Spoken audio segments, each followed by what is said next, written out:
advice against serving lunch here at the session hall. With that, let us proceed. Director General, please recognize the resource persons invited today, and thereafter, kindly administer the oath to those who have been invited for the first time in this inquiry. Director General. Yes, sir. I will hold it for you, my classmate. Mr. Chairman, permission to proceed. From the Department of Public Works and Highways, Secretary Vivencio Dizon.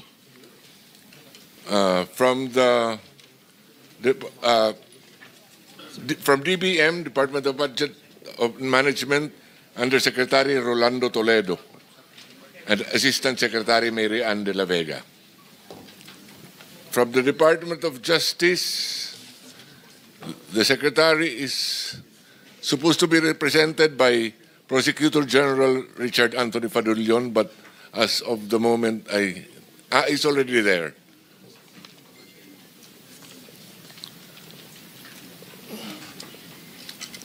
From the PAGCOR, they are represented by Assistant Vice President for Gaming, Licensing and Development Department. Also, Attorney Matthew David. From the BIR, we have Assistant Commissioner James Roldan. From the Land Transportation Office, Assistant Secretary Vigor Mendoza II. From the Philippine Contractors Accreditation Board, Dr. Pericles Dakay. Engineer Arthur N. Escalante and Engineer Ernie Bagao, both from PICAP. Of the contractors, we have Mr. Mark Alan Arevalo, Wawaw Builders, Sally Santos, SYMS Construction Trading, Robert Imperio, IM Construction, Mina Elamparo Jose, WJ Construction, Pacifico Discaya, St. Gerard General Contractor Development Corporation. We also have the former district engineer of DPWH Bulacan 1st District, Engineer Alcantara had confirmed that he will attend. I don't know if he is arrived. Engineer Bryce Erickson Hernandez, DPWH Bulacan 1st District Engineering Office.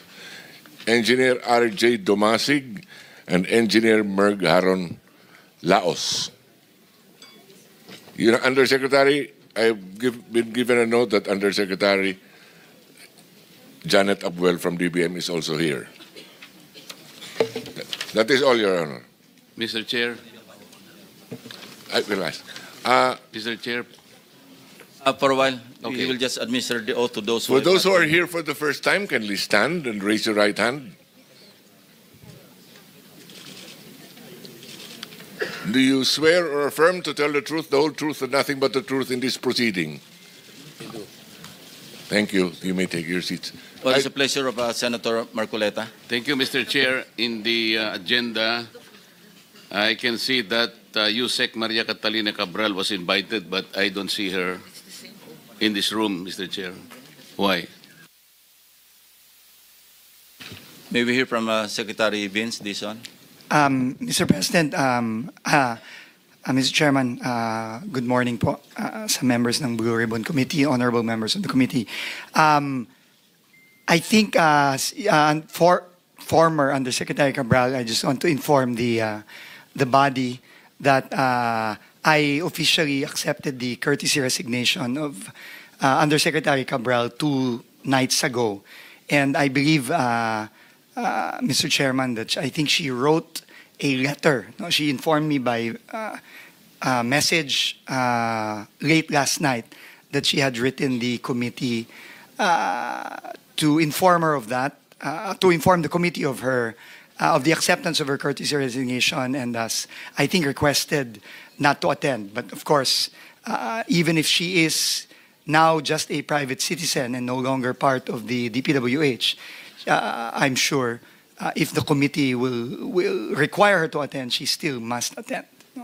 But now no longer as a official of DPWH, but as a private citizen. Thank you, Secretary Dizon, for the information. Mr. Chair, I don't think her resignation will shield her from her responsibility. There are personal questions that we need to ask her. More particularly, Mr. Chair, your own expose, I still recall in your last privilege speech, her text message to Senator Soto is very damning. I mean, it is something that we need to properly process. It is something that is probably within the heart of the system of DPWH. So kahit na mag-resign po siya, it will not matter to us. There are personal questions that we need to ask. Salamat po. And the chair agrees. So if there is an motion to issue a subpoena and or subpoena duces tecum, then we'll put it into a vote. Yes, Mr. Chair, I move that former Yusek Cabral be still invited to appear before this committee. Invited or issue a subpoena. Or issue a subpoena. Better, Mr. Chair. Any objection? I second the motion. Properly seconded. So ordered. Mr. Chairman, if I may po, just to... Yes, please, Secretary. Consistent with this po, we have also made public that while former Undersecretary Cabral is no longer with the DPWH, we have been very clear in the new leadership of the DPWH that this does not in any way stop us from continuing our internal investigations on finding out who should be liable for the clear crimes that have been committed against our people. So we will continue that investigation regardless of whether she or any others will no longer be part of the DPWH. Thank you very much, Mr. Chairman. Thank you. Some administrative announcements. Secretary Dizon and the AMLC representatives present here asked the chair to be excused by noon time. So if there are questions that will be addressed to them, kindly ask the questions before 12 noon. Thank you very much. So Senator Pangilinan is recognized. Mr. President, I just conferred with the Vice Chairman. We are exchanging slots. He will go first and then I will follow. Chairman of the committee is recognized. Thank you, Mr. Chairman. As Vice Chairman of this committee, let me state at the outset, this investigation would not have been necessary had the concerned agencies simply did their job. The truth is they did not. What we see is negligence, if not outright complicity, that allowed this flood control anomaly to thrive. Nobody lifted a finger. Nobody fulfilled their mandate. Nobody cared. As if corruption has already become the norm in this country. Or is it not? Is it? Is corruption normal in this country? This is what this hearing is all about, to come up with a law so this will never ever happen again. Let me start with the GPBB. Are you here? The Government Procurement Policy Board? Can you come forward, please? I have some questions for you. Yes, please, kindly come forward and take your seats. Na-administer na sila. Hindi pa, sir.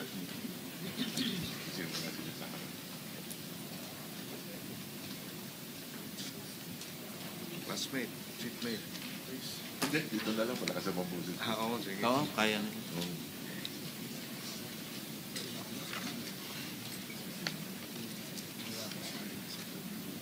And also, do we have the representative from the Bureau of Internal Revenue here? Committee Secretary? Yes, Mr. Chair. Thank you. Sige, pati ano yan sa GP po. Sige, sir. Go ahead. Administer. Kindly stand and raise your right hand. I already have. Okay, thank you. All right, thank you. Please proceed. Can you identify yourself, please? Resource person. Good morning, Mr. Chair, honorable members of the committee. I'm Maria Ginesha Rivera Guillermo. I'm actually the officer in charge of the Government Procurement Technical Support Office. I'm as well as an appointed Deputy Director General, Your Honor. All right. Based on the data, Mr. Chair, from the Philippine Center for Investigative Journalism, among the top 15 contractors that have been named by the President, the following had a poor, unsatisfactory contractor's performance evaluation. Tama po ba? Nagbigay po kayo ng ilan? Tama po ba itong report ng PCIJ, itong SunWest, Legacy, EGB, Equiparco, MG Samidan, LRTK Builders, ay ilan lamang at High-Tone at Real Road Edge, ay ilan lamang sa mga kontratista na may poor or unsatisfactory contractor's performance? Mr. Chair?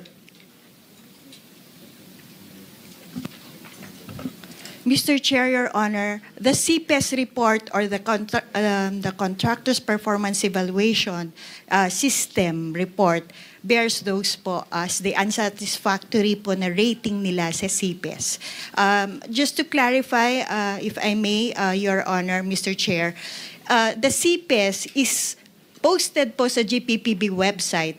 However, this is being provided po by the CIAP po. And it's part of our mandate to be providing this po as part of our transparency measure with respect to government procurement. So totoo po ito, yung report na ito pong 8 contractor na ito out of the 15 that were named, meron po silang poor unsatisfactory performance. Tama po? If we, Ma'am, Mr. just Chair, say kung tama or hindi po tama. it bears, yes, Your Honor, it's in the report po. All right. Now, my next question, what do you do pag meron po mga unsatisfactory na mga report na ganitong contractor? Ito po ba ipopost lang ninyo? Hindi nyo pa bibigyan ang DPWH ang PICAB na report na at pagkatapos po, correct me if I'm wrong, pag may mga ganito po poor performance, di po ba bina-blacklist po ninyo ito? Tama po din ba itong report na natatanggap ko? They're blacklisted? Mr. Chair, Your Honor, may I clarify po that the CPES report is prepared by the CIAP. Okay. And then the CIAP is actually having a lot of CIAP implementing offices, which of course they have to accredit. One of which is meron po ang DPWH na tinatawag po nilang CPES unit po, implementing unit. So they do this, the report is coming from them, it's being consolidated and given to the PDCB, the Philippine Domestic Construction Board. And then, binibigay po yun na copy sa amin, sa GPPB TSO, as part po, kaya po pinopost din po namin yon. Ngayon po, when it comes now to the rating, we do not do the blacklisting because this is the part po yan ng procuring entity. Now, if I may explain further po, what's the purpose of the CPES rating insofar as the procurement law is concerned?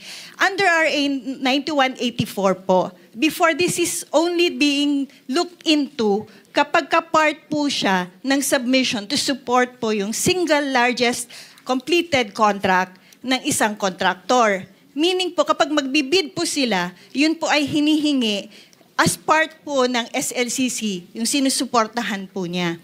Pero, hindi po yun automatically na tinitingnan kasi kung halimbawa nag-submit din po yung ating bidder ng notice of yung acceptance, then our certificate of final acceptance, then that is only an alternate, an option po yung CPES. But under now sa ating procurement law, NGPA, 3 bagay na po na ginagamit na po yung CPES. Although even under RA 9184, it's already basis for blacklisting. But the blacklisting is at the end po yun ng procuring entity. So, that's a ground po for blacklisting under even RA 9184. Now, under RA 12009, it's now being considered as one of the ways to determine po yung eligibility, capacity po ng ating subcontractors. So, nire-require na po yun as part of the submission if there would be any subcontractors. Number 2 is the same pa rin po as supporting document din po siya ng single largest completed contract, pero hindi po siya yung automatically, option po siya. Kasi kung nakapag-provide naman po yung ating yung bidder for that project ng kanyang certificate of final acceptance, then they are able to no longer look into the CPES. Pero third, which is also very strengthened under RA 12009, is the requirement na yung CPES po could be the basis for blacklisting. But as I would emphasize, it's not GPPB Technical Support Office nor even our GPPB who's doing the blacklisting, Your Honor, Mr. Chair. So kayo nga ang nagba-blacklisting. No, Mr. Chair. Sino po ang nagba-blacklisting sa mga it's- kontraktor na ito na may poor unsatisfactory performance? It would Which be the agency? procuring entity. It would be the agency, Mr. Chair, Your Honor. You mean to say the DPWH, is that correct? Yes, Mr. Chair, Your Honor. All right. Thank you. Let me go to the Department of Public Works and Highways. Mr. Chairman, my question is, ano po nangyari dito? DPWH, Mr. Chair, bakit hindi po natutunugan na blacklisted po ito, poor and satisfactory performance, o meron pong itong mga slippage kung tawagin? Bakit nakalusot lalo na po itong sila Diskaya? Napakadaming proyekto dito, napakadaming poor and unsatisfactory performance, Mr. Chair. Maraming salamat po, Mr. Chairman, sa napakaganda at importanteng tanong. Yan din po ang tanong natin nung tayo po ay pumasok sa DPWH nitong nakaraang 2 linggo. At to give you a straight answer, Mr. Chairman, tingin ko po, ito pong mga CPES na ito at iba pang mga safeguards at iba pang mga dapat gawin ng ahensya ay hindi po ginagawa nitong nakaraan. That is the simple answer. In fact, Mr. President, ang nakakagugat pa po dito, hindi lang po bad performance ang hindi na-monitor at hindi na-actionan. In fact, marami po tayong nakita na isiniwagat na rin po ni Senator Lacson, ng ating chairman, sa kanyang privilege speech. Marami pa po dito mga proyekto na hindi lang bad for performance, no performance at all. In fact, marami pong mga ghost project na on record, may mga papeles po tayo at ito nga po ang naging basehan natin sa mga kasong final natin ditong nakaraang linggo na kahit na ang term ng kontrata, for example, 250, 300 days, lumalabas po sa mga papeles, miraculously, natapos po kuno itong mga proyektong to at nabayaran po itong ibang mga contractor dito within months. Alright. Sign po ito nitong mga ibang nandito ngayon as completed at nabayaran po itong mga kontratang ito. So clearly po, hindi po ginagamit itong CPES at kung ano-ano pang mga dapat ginagamit ng ahensya para i-monitor ng tama ang implementasyon ng mga proyekto. That is the straight answer po that I can give the Honorable Committee. At nakikita po natin ito hindi lamang sa mga kontrata sa Bulacan, kundi nakikita na rin po natin ito sa ibang kontrata sa iba pang lugar. Actually, Mr. Chair, sa Bulacan, sa First District, araw lang po ang binibilang at nababayaran po ang contractor. And anyway, in the course of in your investigation, Mr. Chair, what are the ghost projects added to the list and substandard? Right now po, we have received more than 100 reports already in only 2 weeks of ghost or very substandard projects. And right now po, ang track po ng bagong team sa DPWH ay unang-una dahil nga po nabuo na ng ating Pangulo ang Independent Commission for Infrastructure. Kami po ngayon ay in very, very close coordination sa kanila. Bawat po project na nare-report, nagbubukas po kami ng case file dito. Ini-inspection po natin either personally or yung pong mga ibang kasama natin sa team. Ngayon po kasama na po ang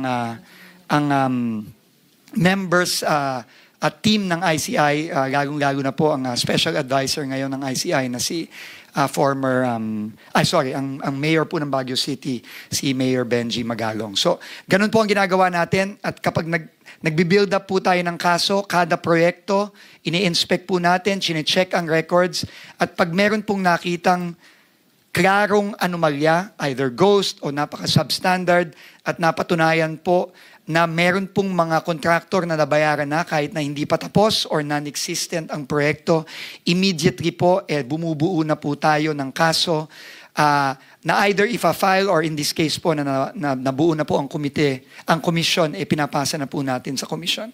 All right, Mr. Chair. Bilisan na lamang po natin ang pagsasagot. Ano po, Mr. Chair, kasi po marami po pong nakapila at only Pasensya na po, Mr. 2 minutes and 39 seconds. No, I understand po because you're explaining it properly. Ang tanong ko lamang po kasi, so, will you agree with me na may collusion po talaga? Yung mga dating opisyal na DPW simula sa taas hanggang sa baba, hanggang sa mga district engineer, project engineer, nakikipagsabuatan sa mga kontraktor para kumita. Absolutely agree, Mr. Chairman. All right. Ito yung sinasabi ko, Mr. Chair, na marami tayong ahensya na dapat, kung ginawa ng trabaho lang ng GPBB, ginawa ng DPWH ang trabaho nila, may iwasan po ito kaagad eh. May mga stopgap measures eh. Kagaya po sa DPWH, nandiyan po yung tinatawag na Bids and Awards Committee, nandiyan po yung Technical Working Group, na pwedeng harangin po kaagad na, oops, may red flag pala ito. Uy, teka muna, meron mo pala ito mga substandard, meron pala ito mga ghost project, dapat di na po pinapalusot. Tama po ba? Dapat doon pa lamang po napigilan na. Tama po, Mr. Chairman. All right, let me go to the, nandito po ba ang SIAP? May representative po ng SIAP or PCAB? PCAB. What did you do? Meron po kayong mga listahan galing po sa SIAP. I'm sure binibigyan kayo ng SIAP na listahan, sabi ng GPBB, ng mga unsatisfactory, poor performance sa mga kontraktor. Bakit patuloy pa rin at hindi nakakansela ang lisensya? What is the reason? The list, Your Honor, is given to PDCB, the Philippine Domestic Contractors. Kindly identify yourself. I'm Pericles P. Dakay. I'm the chair of PCAB, Your Honor. Former chair? Chair. Yeah. Former. Is he the For- former chair? Okay. So, alam ho ninyo, under po sa Republic Act 4566, may kapangyarihan po kayo na mag-imbestiga at aksyonan ang anumang mga kontraktor o isuspende, i-revoke ang kanilang lisensya. Tama po ba yon? Yes, Your Honor. Alright. Bakit hindi nga po nasuspende, patuloy, lalo na po itong mga diskaya, nakakuha pa ng bilyon, daan-daang bilyong kontrata? What did you do? We act, Your Honor, when there is a complaint that is forwarded. So, to our kung agency. wala pong complaint, hindi po kayo kikilos. Tama. Dahil walang complaint, hindi kikilos. Though meron po kayong katibayan, may report na na poor performance yung kanilang trabaho, substandard, hindi po kayo kikilos. No, Your Honor. There was no report that was forwarded to us regarding substandard performance from. Hindi kayo binigyan ng SIAP dahil the GPBB is saying na galing sa SIAP yung mga report ng substandard? Or are you lying? No, I'm not lying, Your Honor, because Kasasabi lang po ng GPBB kanina na galing sa SIAP. Under kayo sa SIAP, di po ba? Yes. Dapat po kayo po nag-iimbestiga rito. Bakit hindi po? that's the Philippine Domestic Construction Board, Your Honor. Kaya nga po, hindi kayo binibigyan ng kopya na SIAP. No, Your Honor. Hindi kayo binibigyan. O siguro kasi busy lang din kayo sa paghahanap ng proyekto sa gobyerno. Kasi isa sa mga requirement, dapat kontraktor ang mga board member ng PCAB. Mr. Chairman, member ng PCAB. Mr. Chairman, I have, for your information, I have filed a resolution to review. We have to review this law kasi kalukuhan po ito. It directly go against dito sa sinasabi nating conflict of interest, Mr. Chair. Yes, kindly wind up because you have 10 seconds left. No, Thank that's you. all. That's it for me, Mr. Chair. I'll just do another round of questioning in the second round, Mr. Chair. Thank you very much, Senator Erwin Tulfo. Senator Pangilinan is recognized. Thank you, Mr. Chairman. Magandang umaga. Ang ilang mga katanungan, direkta na sa mga tanong. Secretary Dizon, nabanggit ninyo, 100 ghost projects and substandard projects. Tama po ba yan? Opo, yun pa lang Yes. po ang natatanggap naming mga reports as In of the last, today. in the Last 2 weeks alone. meron na ba kayong findings? Sino-sino ang top 15 doon sa 100 mga substandard o kaya ghost projects? Ghost projects muna. Meron na po tayong Sino ang mga top notcher? Opo, meron na po tayong ilang mga findings. Ito po ay ongoing ang ating case investigations. Pero ang pwede ko pong sabihin ngayon, yung pong na-file nating kaso nung nakaraang Huwebes against 26 individuals, including 20 DPWH and former DPWH personnel as well as several contractors. No? Kasama po dun sa mga na-discover nating ghost projects, unang-una po yung binisita ng ating Pangulo mismo sa Baliwag. Ito po ay, ang contractor po dito ay Sims Construction. Meron din pong ghost project na pinilit na hinahabol kahit na last year pa po sinabi na completed na. Pero pag-alaman po natin na 3 weeks o 1 month ago lang nagsimula ulit ang trabaho para lang ipakita na merong project doon. Ito po ay sa Wawaw Builders. No? At meron din po tayong kinasuhan sa St. Timothy Construction Company. Yun po ang mga contractor na nakasuhan na po natin as of now. Pero kami po ngayon ay tuloy-tuloy pa rin po ang case build-up at pagbubuo ng kaso na nakikipagtulungan po tayo ngayon sa ICI. St. Timothy. Opo. Sino ang kontraktor ng St. Timothy? Diskaya po. I think lumabas na rin po yun dito sa mga hearings Yes. ng nakaraan. Dahil sa kanilang sumpang salaysay, sabi nila wala silang mga ghost project o wala silang mga substandard.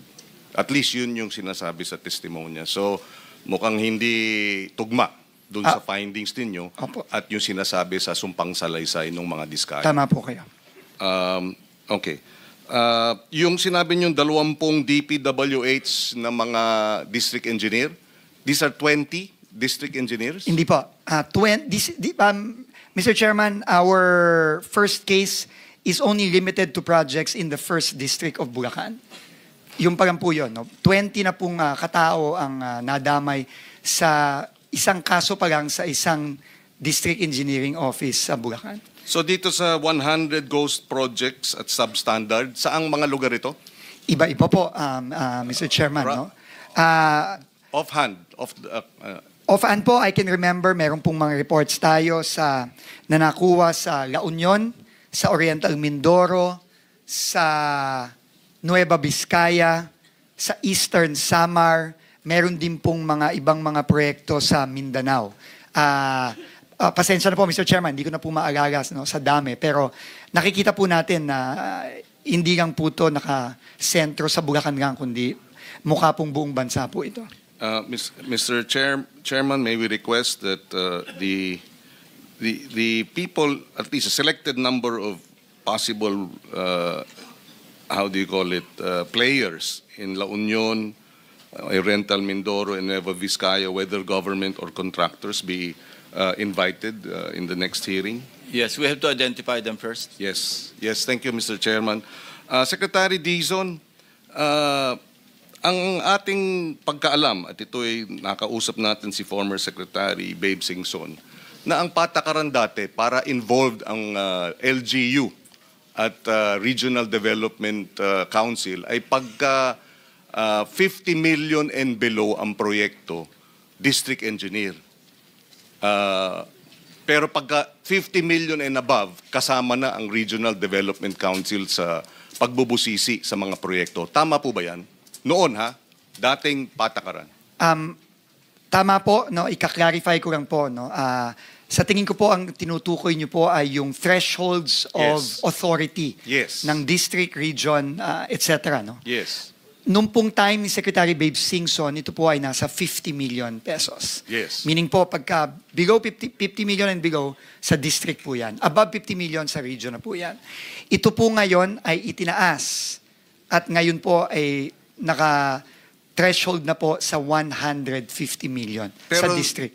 Pero nung panahon na yun, 50 lang po. At pag sinabing Regional Development Council, sino ang involved dyan sa pagbubusisi? Well, ang magpapa-bid out at ang mag-i-implement po kapag above 50 million nung panahon po ni Secretary Singson ay regional office na po ng DPWH, hindi na po ang distrito. Pero ngayon po, tumaas na po ang mga thresholds na yun. Yes, pero hindi ba pag regional office, saan ang involvement dati ng mga probinsya, ng mga local governments? Meron ba? Sa aking pagkakaalam po na Mr. Chairman, dati po kailangan po ng acceptance ng local government unit ang mga proyekto. Ito na rin po ay pinoint out ng ating Pangulo nung siya ay bumisita sa Baguio at nakipag-usap po siya kay Mayor Benji Magalong. However po, nagulat na lang po ang Pangulo na tinanggal na po yun. Sino nagtanggal nun? Inaalam ko pa po kung kaninong termino sa DPWH tinanggal. If you will allow me po, I will get back to the committee on that para po ma-establish natin kung anong date ito tinanggal para malaman po natin kung sino po ang sekretary nung panahon na yan. At ano ang pagkakaiba pag regional ang nagpapasya at district engineer ang magpapasya? Which work better in your opinion? Ano ang mas magandang proseso o mas maayos na proseso? I'm not in a position pa po to say which is better and which is not. But what I can say po, Mr. Chairman, is meron pong inherent flaw sa nakikita nating sistema sa DPWH. Kasi po, lalong-lalo na dito sa mga proyektong inaaral po at binubusisi ng committee ngayon, madalas po, or in fact, most of the time, hindi po ito dumaan sa Local Development Council, hindi po ito dumaan sa Provincial Development Council, at hindi din po dumaan ito sa Regional Development Council. To quote po si Governor Bons Dulor ng Oriental Mindoro, nung kasama ko po siya at nag-inspect kami doon, para na lang daw sumulpot parang kabute itong flood control project sa Nauhan, sa sarili niyang bayan, hometown po niya yon.